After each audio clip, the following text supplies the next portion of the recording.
It appeared to be an isolated incident, but before long it seemed that there was an attack on an Indian student virtually every few days here in Australia. So are Indian students being targeted because of their color, because of their race, or is there more to this story than meets the eye? Join me, Natasha Jog, over the next half an hour to explore what's happening down under. Well, we are in Melbourne in Australia. The big story, of course, in recent weeks and in fact months has been the attacks on Indians in Australia. Well, let alone all that you've been reading and hearing of. We've got an interesting bunch of students here, those who are students from India here in Australia studying, Indian Australians whose families have been here for decades, and of course Australians who belong to this place. How are they seeing all that's going on? Well, let's get started and ask them right away.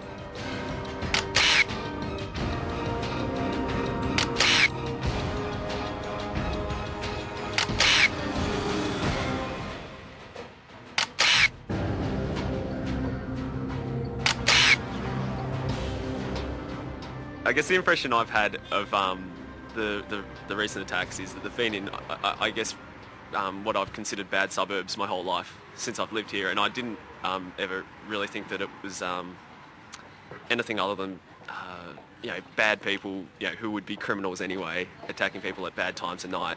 And I was just saying before that I worked in sunshine at one stage, and I definitely was uneasy even just in the middle of the day, careful, and I would never even consider travelling there at night.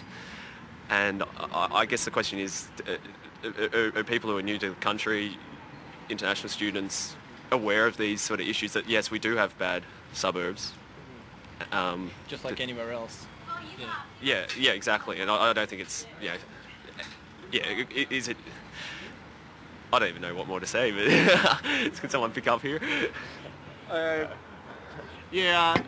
understand.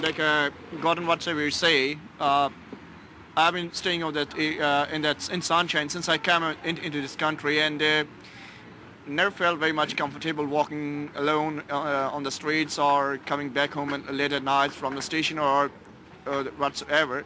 There are gangs over there, or there are junkie kind of like all those people standing out there on drugs and everything. They are in trouble, and they have been trouble since long. So we do understand that kind of stuff. But look, this all was taken as a street bashing before a couple of years. We all know it. That it's just a street bashing. That the young lads, they pick up the another young lads, and they are just fighting. Then it evolved into a new culture that it's a robbery. They are doing it for theft, for money, for valuables and all the stuff. For citing an example of Sukhraj and Sharma and his friends, the four of them, they were singled out for their nationality. They were, by asking them questions like, are you Indians? They said yes. They were singled out and they were beaten. And Sukhraj was for 29 days in the hospital. He was in the hospital for 29 days and in coma. Yeah. Can I ask, who was it that actually singled them out as Indians and asked those questions? Was it an official, or was it bashing? I think he's talking about. Yeah, bashing. But who asked? Who singled them out? That was a mix. That they were a gang in a mix. They were islanders. They were Africans, and they were Aussies too in that gang. And there were 6 or 7 of them. They singled out 4 of them, and Sukhraj suffered lifetime now disabilities. He got a maxillary bones, and he got a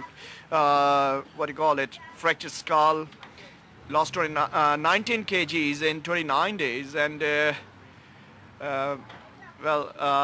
that's like he has to suffer for his life now for all he has suffered. He got bad memories, bad part in his. I understand what you guys say, and we all been living together since I never had trouble with the local people, but there are pockets, like he was talking. There are pockets, bad suburban, bad people over there operating. Yes, yeah, they are operating. They are the trouble. What do you say about it?